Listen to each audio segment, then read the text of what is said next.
L'époque où on allait à l'école, on avait beaucoup de diplômes et où on sortait, on avait un gros boulot parce qu'on a beaucoup de diplômes, c'est terminé. Ça n'existe plus. Même en Occident, ça n'existe plus. Si vous n'avez pas une compétence technique, pratique, une consistance intellectuelle qui correspond au diplôme que vous avez, si vous ne l'avez pas, vous serez un chômeur qualifié.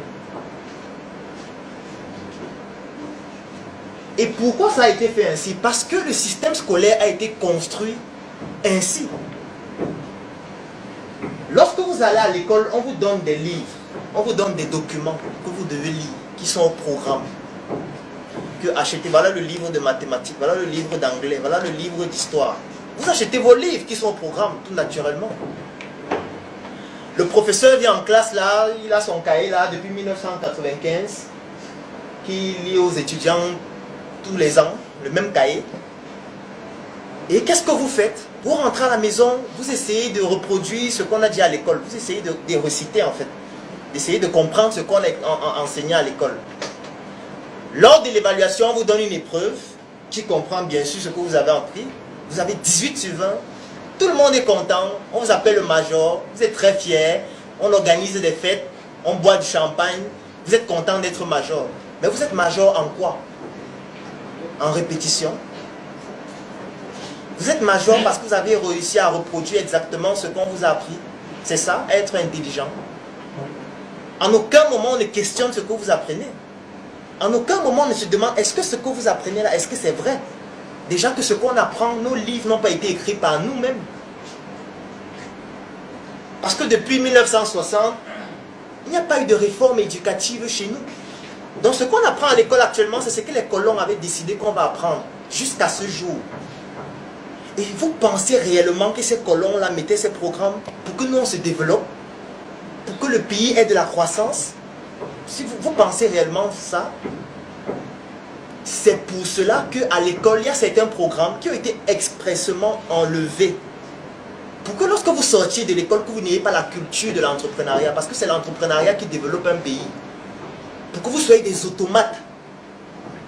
Parce que c'est eux qui rédigent les programmes. Ils aimeraient que lorsque vous sortiez, vous venez travailler dans les entreprises que eux ils ont déjà créées pour qu'ils restent patrons éternellement. Et vous, vous restez salariés éternellement. Donc il y a des programmes scolaires qui ont été expressément enlevés de l'école. Donc la Startup Academy, indignée par ce fait, a voulu résoudre ce problème déjà en identifiant ces formations pour les enseigner d'abord. Parce que là où on est là, on a les cerveaux qui sont endormis. On a des cerveaux qui ronflent, qui sont dans un coma profond.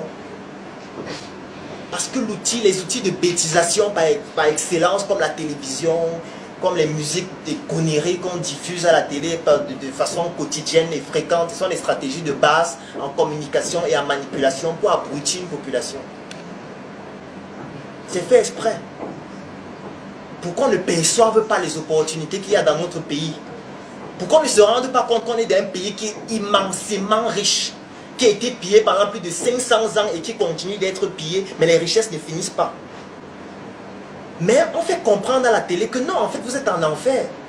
Parce que quand on montre l'Afrique, ce sont des gens qui ont des gros ventres, c'est des gens qui ont le sida, c'est des gens qui mangent dans la poubelle. Quand on montre les gens en France, c'est des gens qui sont à la Tour Eiffel, qui mangent le ketchup, qui boivent du champagne, qui sont dans de beaux hôtels. C'est pour construire l'image mentale dans la tête selon laquelle l'Afrique c'est l'enfer et l'Europe c'est le paradis. Donc il faut que vous partiez d'ici. Donc qu'est-ce qui se passe? Les gens prennent les pirogues et ils s'en vont en enfer. Ils quittent le paradis, partent en enfer. Pendant ce temps, ceux-là quittent de là-bas pour venir ici. Parce que là-bas, la concurrence avec les Chinois est tellement rude que le seul endroit où ils peuvent réussir, c'est en Afrique, parce que nous, on est endormis. Guerre civile en Côte d'Ivoire, blackout.